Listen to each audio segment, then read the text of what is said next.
Welcome back to 2822 Sports Night. Thank you so much for joining us this Tuesday evening. We have a lot of basketball again to talk about today. We kind of recapped a lot of those games from this past weekend, but now we're going to preview the upcoming games coming up this Friday and Saturday. So starting off this Friday for the girls AA, it is going to be Williams Valley versus Southern Columbia, which I don't know if I've really seen either of those teams play that much because the Schuylkill League, we kind of go out there and I think a lot of the ones we cover are Lords Regional and a lot of the Pottsville team and Schuylkill Haven and those teams. So I don't know if I've really seen Williams Valley play, but I know that they have a lot of talent out in the Schuylkill League. I wouldn't say as much as District 2, but they still got a lot of talent out there. And Southern Columbia, I haven't seen them play either, but I think Joe has. Joe has, yes, because he's more out that way. But one team I have seen is Mountain View, and they're going to be playing Northwest. Mountain View with that big win against, oh my gosh, I'm like completely Wyoming blanking. Seminary. Wyoming Seminary, who's also playing Friday.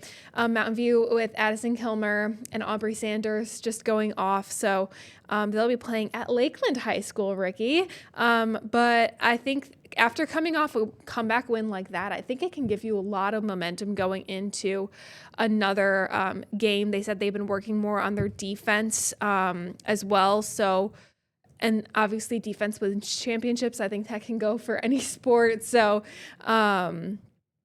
this one should be a good game. I'm excited to see how they kind of respond to a comeback win like that. Yeah, this is going to be a fun game because technically we haven't covered them this year, but Northwest area is a part of our region. They are in they're actually not far from us in Luzerne County, but they are in that AA region. Them going up to my alma mater at Lakeland High School because I think Nick's been in that Mountain View gym a few times. It is not a very big gym, and you need to host state playoff games, and typically the winner of their district is able to host a state playoff game. So that's why those games at the arena meant so much, because you get to host a state playoff game. And while Mountain View won't technically be hosting it at their gym, they will be hosting it at a gym not far from theirs at Lakeland. So that should be an interesting matchup as we get to see just how good this Mountain View team is. They are playing a team, again, that is in our coverage area with Northwest area. So this should be a fun game to watch as they won. I believe they're a part of that District 4 Northwest area is, and they were the third place team out of District 4, won their consolation game. And then I think Southern Columbia is the team that actually Southern Columbia, I think either won or finished second in their I think they finished second in their conference game out of District 4 as well as they face off with Williams Valley. But yes, this is a lot of NEPA teams facing off in this AA girls region, as well as the last game, Muncie versus Wyoming Seminary, another two of our games. Muncie, I think a team Joe has covered before, and obviously Wyoming Seminary, who just lost to Mountain View in that district championship game. Yeah, and Wyoming Seminary, we talked about Mountain View, but Wyoming Seminary, they obviously have Ella Stanbaugh. She's D1 commit, so she's somebody who's, not an easy one to stop. She's got the height. Muncie girls, they have an overall record of 22-4. So they're obviously a talented team to have a record like that. I think I'm trying to look at the other teams. They beat Northwest area. So yeah, I'm just trying to, I think that this is, going to be an interesting matchup just because I don't know, we've seen a lot of these teams kind of go at each other, but Wyoming Seminary, again, a really talented team. They led most of that entire game versus Mountain View. They played a really good game, but it was just in the end that they kind of, choked a little bit. Okay, so for the girls 3A, we have Loyal Sauk, which Joe Garrison he loves them, versus Holy Redeemer. Holy Redeemer with a loss this weekend, but they played really well. It was a close game. They choked in the end. Hopefully these teams can kind of learn from that because this is a do or die game. Like you don't get another chance in these games, so you have to hopefully learn from those and go on to win these ones. And that's at Loyalsock. So Garrison, I'm assuming, will probably be getting that game. Yeah, Nick highlighted some of these games in bold, so I assume that's the games he either wants to cover or has a plan to cover. Yep. So. And then there's Schuylkill Haven. They're a really good team as well. They're really well-rounded. They can shoot a lot of threes. They're good attacking the net, too. I've seen them, I think, 2 times this year, and they're a really talented team as well. And they're playing, I would assume that's a team near Philly, but I'm not sure. Yes, the Philadelphia Academy Charter. Ultimately, Schuylkill Haven, I believe they did win their league, so they do get to host that game. Philadelphia Academy Charter. They were the 4th place team out of District 4, so they went pretty far in their tournament, but they ultimately fell in one of those late. I believe in the semifinals. They did fall there, but yeah, this should be another fun game. These two teams obviously not familiar with each other. Philadelphia Academy Charter coming in at a record of 10-8. Schuylkill Haven, of course, winning their league, coming in at a record of 22-5. So what should be some good competition for them.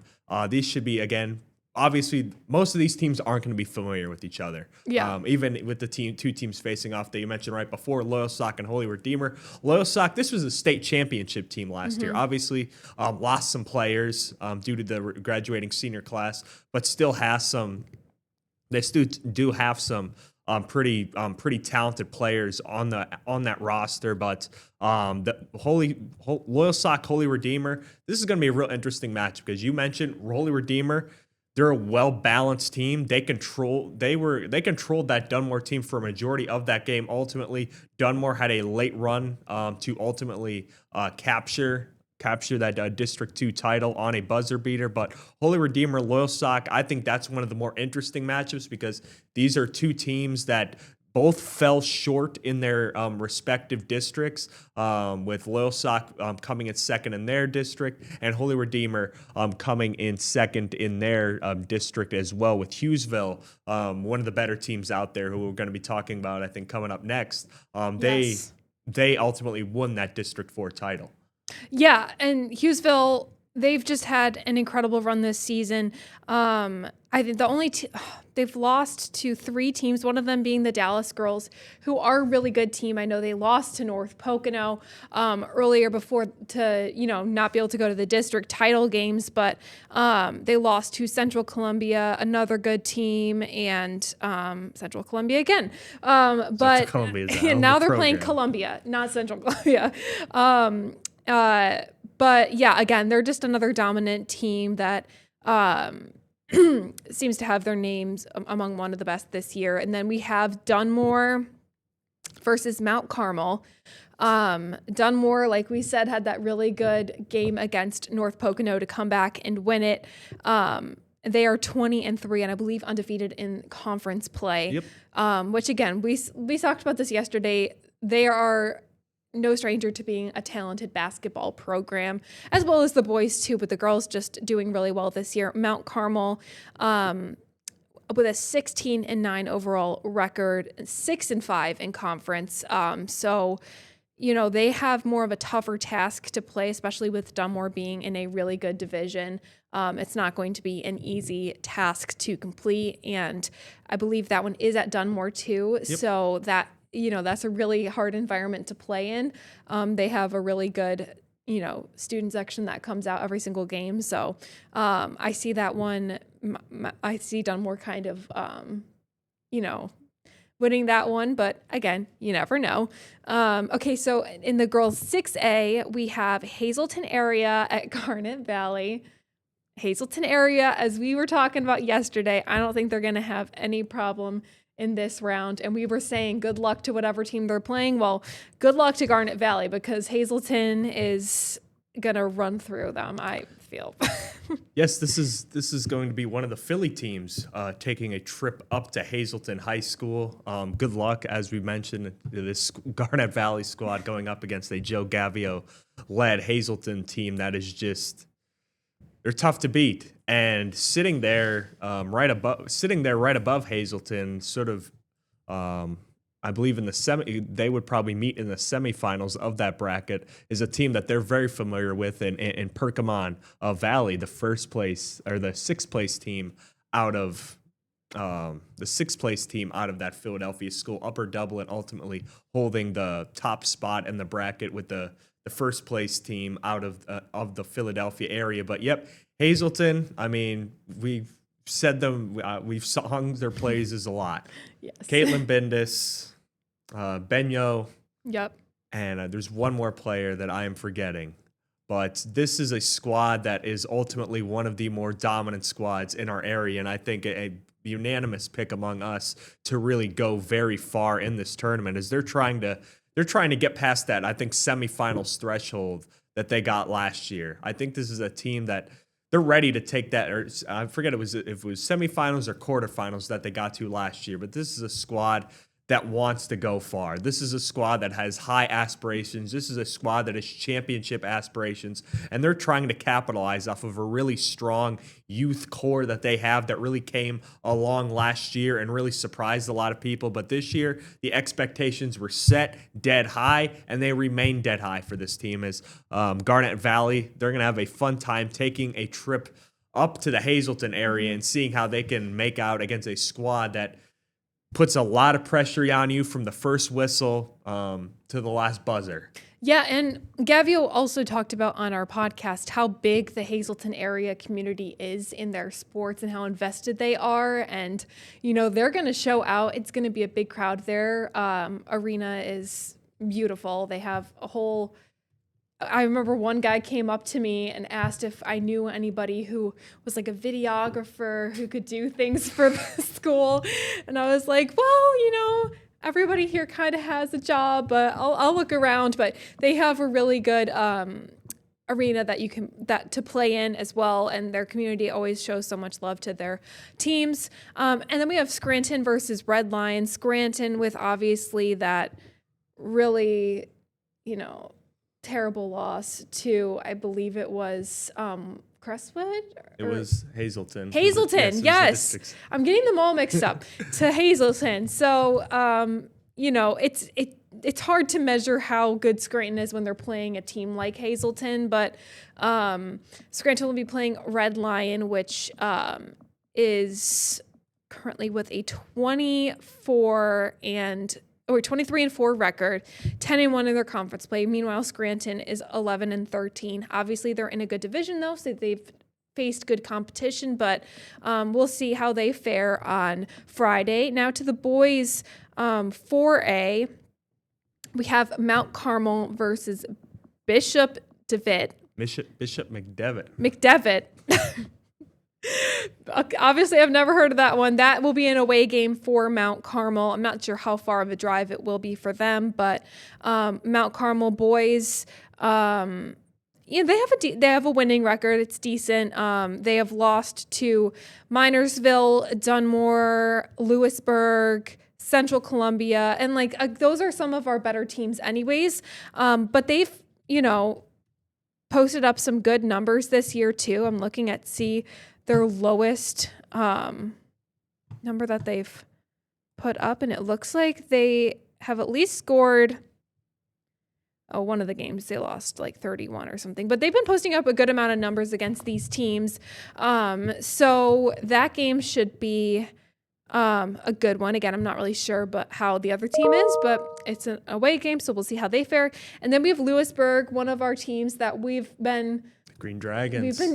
I saw them once. They have a lot of talent on their team. Their coach is fantastic. And I'm excited because we didn't really get to cover them more in the beginning of the season, but they're a really talented team and they have a lot of weapons and tall players that know how to dunk too. I saw a couple dunks when I went to their games, which are always fun to see because you don't get to see those too often in high school basketball. So they've got a lot of talent on their team as well. Yes, Mount Carmel going up against Bishop McDevitt, the 31st ranked team in the state per Max Preps right now. That's going to be a tough matchup. They're out near Harrisburg. I believe that's one of the more private schools, if I'm not mistaken. But you look at, they're led by junior guard Keontae Porty, averaging 16 points a game. He's shooting 50% from the field, also leading them in rebounds and assists. So they really rely on his production, as well as senior guard Ethan Hammer was averaging 11.5 points a game and is also shooting 45% from the field as well. So it's going to be it's Mount Carmel. If they want to win this game, there's one guy they got to really key in on, and that's Kenyon Porty there with Bishop McDevitt. But yes, the other matchup is going to be Lewisburg going up against Big Spring. I forget where this school is at, but when I told Nick this, I think he enjoyed Big Spring, because I think they're out in Central PA. They're in Newville, PA, only posting a 14-12 record. I honestly think this is a game the Lewisburg boys could win. This has been one of the better stories, I think, in recent memory, at least for covering this school, because Leon Tucker has sort of went in, and over 2 years, you've sort of seen the progress. You've sort of seen the steps that they made in the right direction. He was an assistant coach for a while, but before this job popped up at Lewisburg, and now they win District 4. They're one of the best teams out there in Central PA, sitting at 22-4. They get a home state playoff game going up against Big Spring, who is 14-11 out of District 3. But I think this is a very good test for them. This is a winnable game that they have early on. Big Spring 14-11 overall, 7-8 conference record. They're only 232nd. They're only the 232nd ranked team in the state, traveling to Lewisburg. I think this is a very winnable game for a team like Lewisburg that is just getting their first taste of some state playoff experience. Yes, and then next we have a bolded one, Montoursville versus Valley View boys. I've seen Valley View boys a couple times this season, and they're a really talented team. Unfortunately, the games that I've gone to, kind of like Wilkes-Barre area, they've lost. I went to their first loss of the season against Scranton Prep, which obviously is just such a talented team, and that one was a close game. And then I saw their recent loss to Dallas when Pat Flanagan hit that buzzer beater, but they were dominant most of that game. They have Michael Muto, who is really great beyond the arc. He's just probably one of their most talented players on the team. They're really good at shooting threes. Dallas in that game was just not keeping up with them on that, and that's a weaponry thing you can have when you're good at it.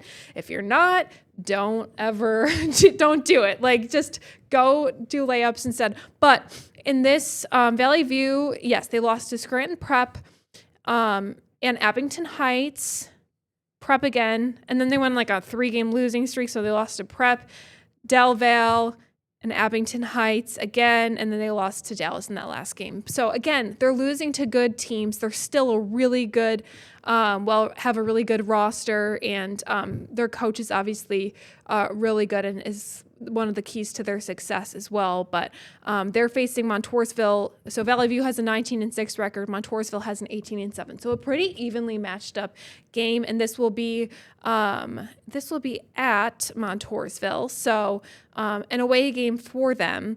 And I'm trying to see if their losses were more at away. Yeah, they had quite a bit of them were more at away games too. So they just need to buckle up, and hopefully this will be a good matchup between these two teams. Yeah, this is going to be an interesting matchup, because you look at Montoursville, the two team, they're the team that probably gave Lewisburg the most run for their money here. They lost by 3 to them in that district title game, and then they lost again earlier in the season by 8. They also lost to Mount Carmel, who was in the district tournament, but Lewisburg is a team that they've lost to 3 times, but all 3 of those losses were within single digits. This was probably one of the better teams out in Central PA. It is going to be a really, really fun game to watch. Montoursville with 18-7. You look at what Valley View just did.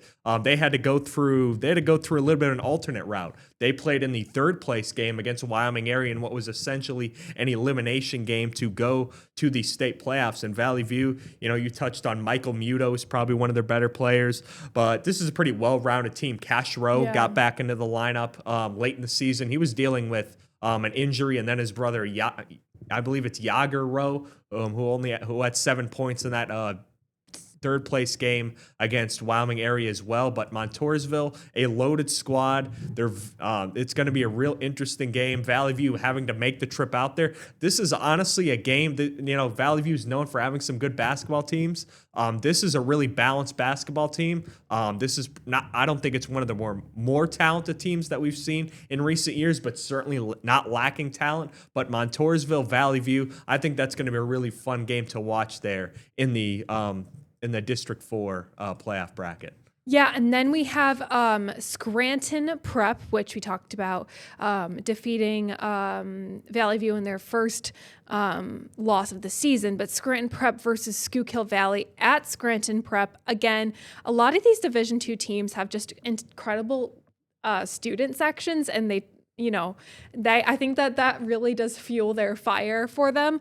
But yeah, Scranton Prep, they have Chicky Scoff. He led them. What a name. I know, I love it.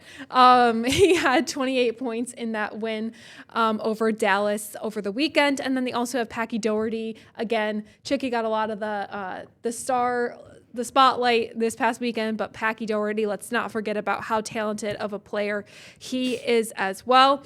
But yes, they're going to be playing Schuylkill Valley, who has a 16-10 record. And they have, I'm looking at some of their, the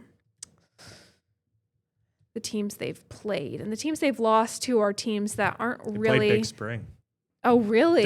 I think they're in the same division as the I believe they're in the same division as Big Spring, or they're just in that. Yes, they're in the same division. That was the third place game.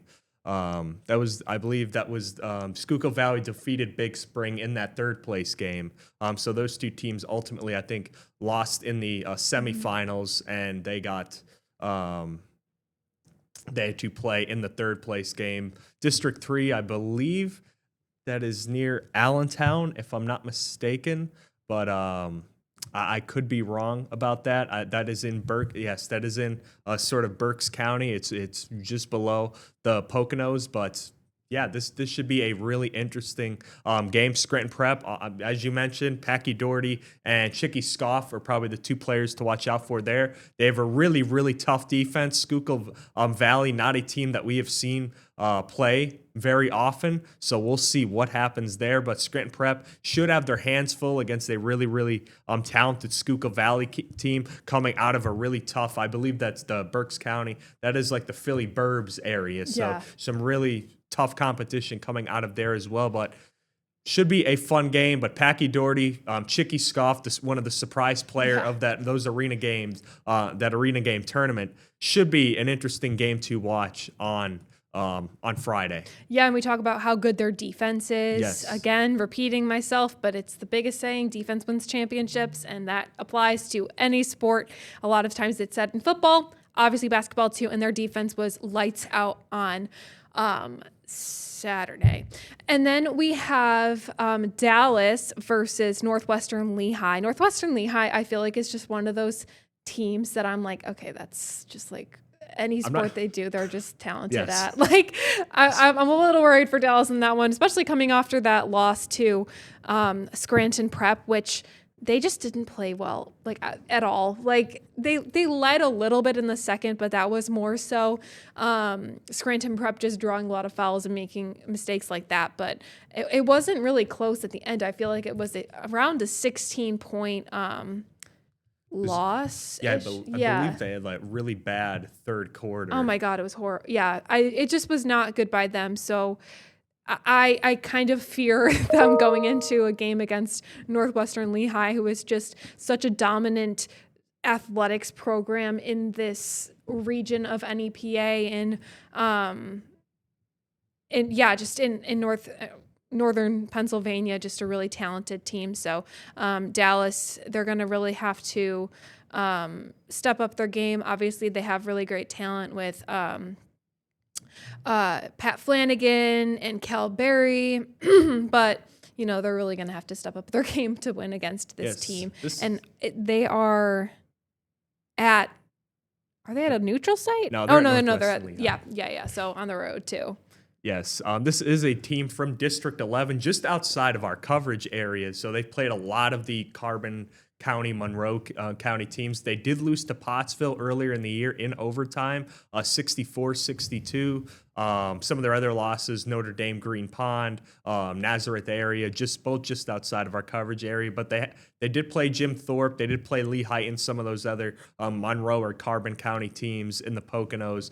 They beat North Schuylkill, who's in that district, that same district as well. But they did lose a low-scoring conference championship game to, I believe it's the Allentown Catholic High School that is out there. But unfortunately, yes, Dallas will be traveling out there. Scranton Prep is very familiar with Northwestern Lehigh because they usually have to play them in the first round of almost every playoff series. But yeah, this should be a really, really fun game to watch. Dallas will be tested in this one. They will certainly, they can't have a really bad quarter like they did against Scranton Prep. Yeah, that was a 2-point quarter because they were up 5 at the half. They were up 5 against Scranton Prep and had Prep went on a 14-2 run in that third quarter, and all of a sudden they're up 7 going into the fourth, and then Prep wins the fourth quarter by 9, getting outscored 14-35 in that second half, which is not something you can do against Prep. But Pat Flanagan, Mason Trice, Cale Berry, Joey Nacito, those are all guys that are going to have better games and a better second half against a Northwestern Lehigh team that is one of the best teams near that Allentown area and just lost their state that district title game by 2. Yes. And then the final 2 games for Friday are in the boys 5A. So we have Abington Heights versus Springfield Delco at Abington Heights. Abington Heights, we talked about, they have just a lot of really well-rounded players. They have a lot of height with Finn Goldberg and with Jordan Schaefer. Andrew Kettle, really great at defense, getting those steals and, converting them into points. So they've just got a really great, well-rounded team. They're good on defense. They're good on offense. I feel like they just have the makings for potentially a team that could make a pretty good run in the postseason. But they're going to play Springfield Delco. Let me look up. They are Springfield Township. Yes. They're 12-11. They have, I'm seeing if they've played any of our teams. Okay, so I think this is the Springfield. I believe they're 21 and I believe they're are they? I believe they're 21-4. Springfield. 21-4. Probably Max Press isn't probably updated. But they're traveling up to Abington, though. Yep, they are. And Abington is just, like I said, just a really good team. I'm sorry, I'm distracted. I'm trying to find all of these rosters and all of these schedules to see, because a lot of these teams, I don't know. I'm lucky I have you to know where they are in the state, because I have no idea. But then we have Crestwood versus Holy Ghost Prep, who Abington actually lost to this year. I saw that. But Crestwood with that really tough loss to Abington. And yeah, that just was a disaster for them. So they're going to really have to step up their game in order to, push through this first round of playoffs. Holy Ghost Prep is 19-3, and they have played West Scranton. They lost to Williamsport, lost to Pittston, lost to Scranton. So I think that Crestwood could probably have a pretty good chance with this one, but losing to some teams like Pittston, Dallas, Wilkes-Barre area. Oh wait, Crestwood has. Never mind. I'm sorry. I'm so confused. Holy Ghost Prep, I'm looking at their schedule now to see if they've played any of our area. They played Holy Cross. They beat them. They beat Abington Heights. Yeah, two pretty good teams in our area. So being able to come out with wins against them and playing competition that has faced Crestwood a couple times this year could give them some more familiarity with the Division II type of caliber players that we have. So we'll see how this one goes out too. We're going to take a quick break here on 2822 Sports Night. When we come back, we're going to talk about the Saturday games. And yeah, we'll be right back.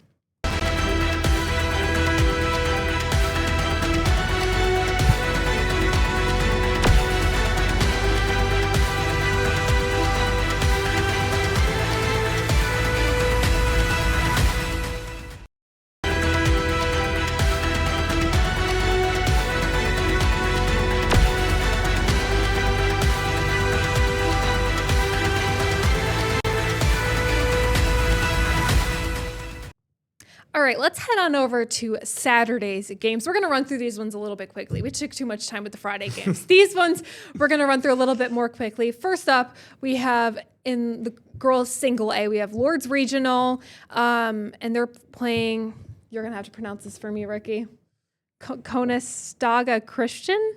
Conestoga Christian? Conestoga, I believe Conestoga Christian? Yes. Okay, but they're going to be at Lourdes High School. Lourdes just a Webandary team every single year. I mean, there's really not much to say about this team other than they have a lot of talent. They've got height. They're able to move the ball around the outside, the ins. They're just such a well-balanced and really good team. And the girls 4A, we have Scranton Prep versus Lancaster Catholic, Mifflinburg versus Allentown Central Catholic, Central Columbia versus Northern Lebanon, Valley View versus Blue Mountain, and Lewisburg versus Penn Cambria. Okay, Ricky, which team or which game? I'm not really familiar with the other teams they're playing besides Blue Mountain. Is there a game that you kind of are more interested in than the others in this matchup coming up on Saturday in the 4A? I would probably just say Central Columbia, just because I've seen them. I've seen them play. I went with Nick down to one of their games. He ended up going live, and they've got a really talented player on Central Columbia that is just she's going to be going places. She's only a sophomore, I believe. She already eclipsed 1,000 points. They really ran through the conference. They're really led by they only have one senior, they have two juniors, and just a slew of underclassmen. 4 of the 5 players starting this year for this Blue Jay squad are sophomores, and they're going to be fun to watch. They're going to be fun to watch, and they're led by Quinlan Blake, an uber talented sophomore scorer, one of the better players out of Central PA.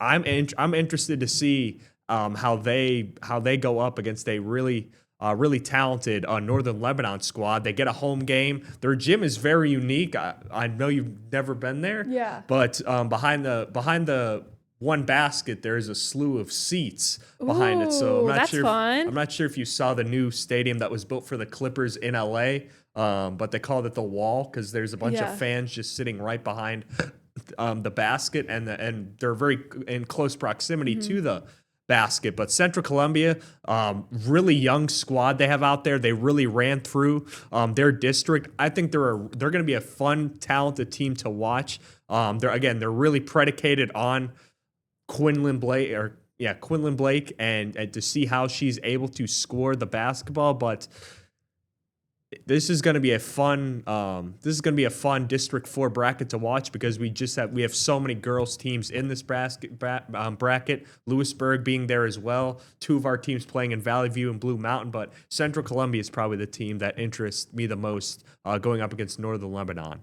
Oh, yes, that's a great one. I'm excited to see that game. In the girls 5A, I guess I'll pick my favorite to watch for this one, and that's the Crestwood one. I've seen Crestwood girls a couple times this year. I saw them upset Hazelton.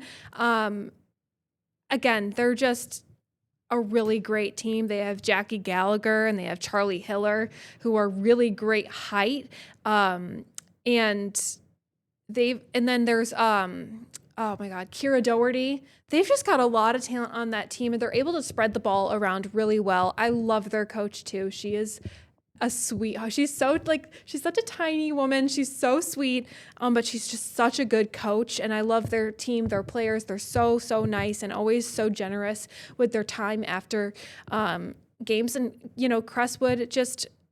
They've played some tough competition. They know they may have lost to Dallas in one of those games, but they use that as motivation. They use that to go on a winning streak and to help them beat Hazelton area in that one game. And I just know that they're a really passionate team who, they play with enthusiasm, and they have great defense, which again, they turn into offensive points. So I'm very excited to see them play on Saturday. And I think that they are another team maybe one stop below Hazleton area that I think could make a really good run in this postseason. I know North Pocono didn't have their best game this weekend, but they're still a good they're still a good team. Still a good team. Yeah, they're still a good team, and I think that they have a chance to be really good this year. Crestwood's game is at home. North Pocono's game is away.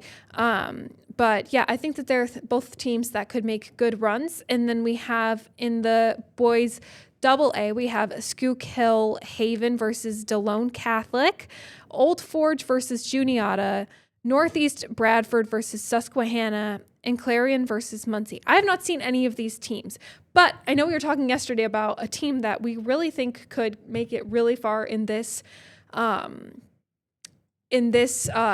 state playoff run is Old Forge, with Cameron Parker kind of leading the way and leading that team. Ricky, did you see them play this past weekend? I have not, but okay. We've watched a lot of their highlights, a lot of their game film. They press a lot. They're a well-balanced scoring team. As you mentioned, Cam Parker and Krishnowski leading the backcourt with Logan Fanning sort of manning the middle. They will be taking on a really tough Juniata squad out near the Philadelphia area, and that is going to be a game that I think is really well worth watching, because you look at it, they're the fourth place team, or the third place team out of District 4. That is one of the teams that is out near. Actually, I cannot find that team or out. That is one of the teams that's actually out near, I believe, out near Central PA as well. But Juniata should be out there, and I think that is going to be a really, really close game. Because Old Forge, they're coming across the state. They tip off at 2 p.m. And yeah, it should be a really entertaining game. But Old Forge, certainly a team that I think you need to watch out for there in that AA bracket. Yes. And then for boys AAA, we have Southern Columbia versus Executive Education. That's at Southern Columbia. We have Riverside versus Mifflinburg, two of the teams in our area that's at Riverside. And then probably the game I'm the most excited for maybe this whole weekend is Dunmore versus Warrior Run. That's at 1 p.m. at Loyal Sock, so a neutral site for them. But the reason I'm going to say that game is because Joe Garrison goes out and covers the Warrior Run boys a lot, and he's just sung their praises all year. He said that this team is one to watch out for, but also they're going up against a Dunmore team who that has an incredible squad with, Jimmy Clark and Braden Calavan. I know we talked about Jimmy Clark having a really great game this weekend against Riverside, and you said they mostly dominated in that game despite Riverside winning it. And then Riverside obviously playing at home too. We talk about them all the time. They have Braden Rose and Nico Antonacci leading the way. But again, I think that Dunmore Warrior Run game is the one I'm kind of eyeing the most out of all the games this weekend.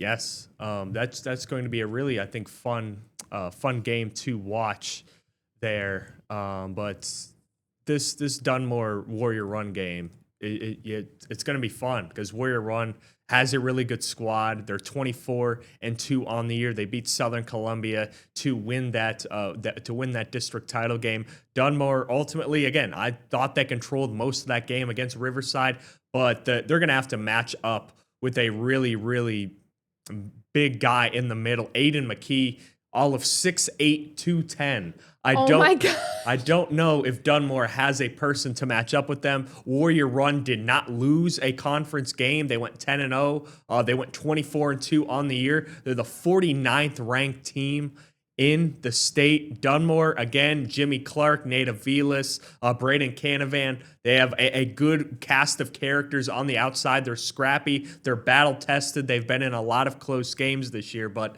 in the end, I'm not sure how you match up with 6'8", 210 in the middle. We'll see if they can do it, but yes, this is going to be a game. This is one of the games Nick does have bolded, even though it's out there in Joe Garrison territory. Not sure if he's actually available on Saturday, but Dunmore Warrior Run should be fun. Riverside Mifflinburg. Mifflinburg's had a good run all year. I just don't know how you match up with the firepower on the outside with those two guards in Antonacci and Braden Rose. We've talked about it all year. We'll see how that game goes, but that 3A bracket, we've got, I think really three capable teams in Riverside, Dunmore, and even Warrior Run that are capable of making deep playoff runs.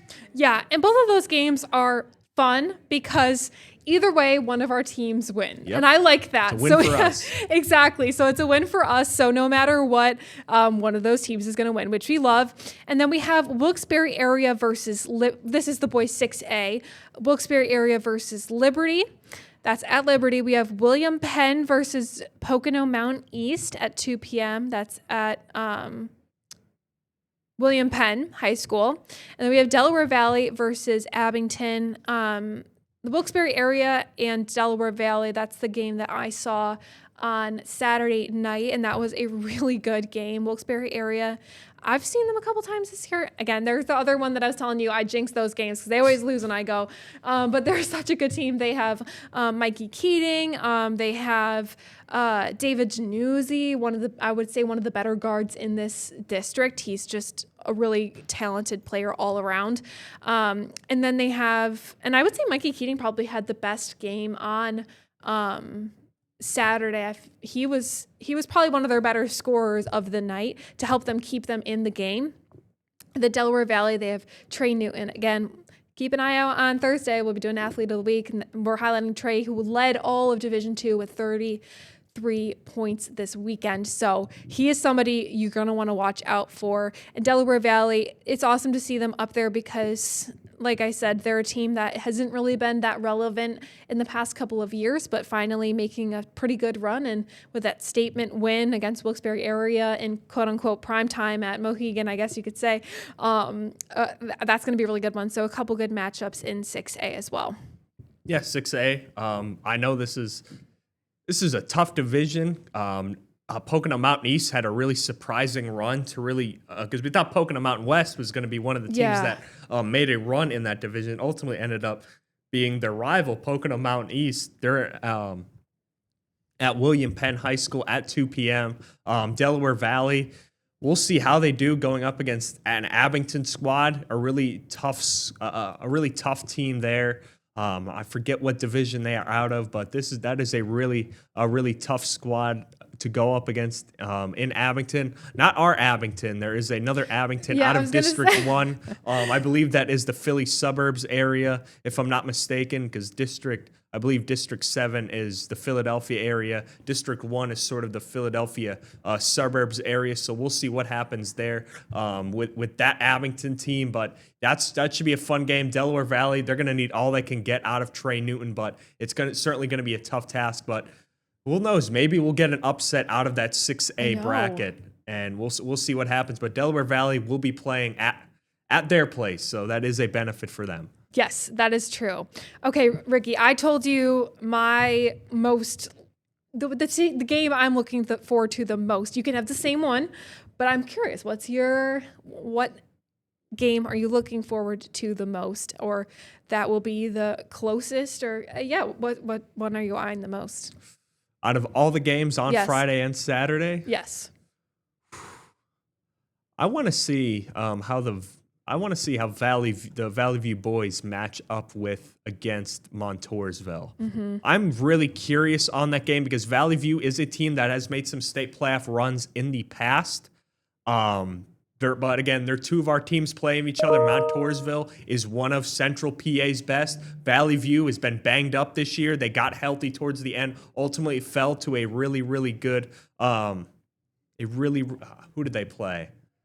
I forget who they played, but Valley View had a late season loss, ultimately falling in a tough matchup. But I'm looking at this Montoursville team, really balanced squad out there in Joe Garrison land. They gave Lewisburg all they could handle all three times that they played them. Dallas ended up beating Valley View late in the season on that buzzer beater. I'm curious to see. They ended up beating Wyoming area in that third place game. Can Valley View make some kind of run with the momentum that they had against Wyoming area, because they had a really deflating loss to Dallas? I'm curious to see how Valley View responds against a tough Montoursville team that has been one of Central PA's best and gave Lewisburg a tough run for their money in all 3 of those games. Yep, that's going to be a good one for sure.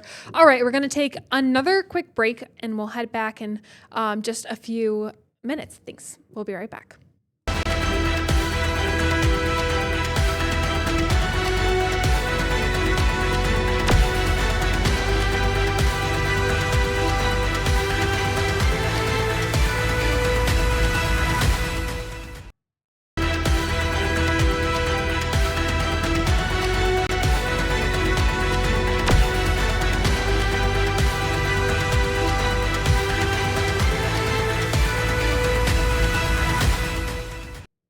All right, welcome back, everyone. In these last few minutes here on 2822 Sports Night, we are going to be talking about the NFL and just some of the interesting changes that have been going on. I think we could go for an entire episode on different things like this going on in the NFL, but we only have a few minutes left. So first off, yesterday, David Montgomery going to the Texans.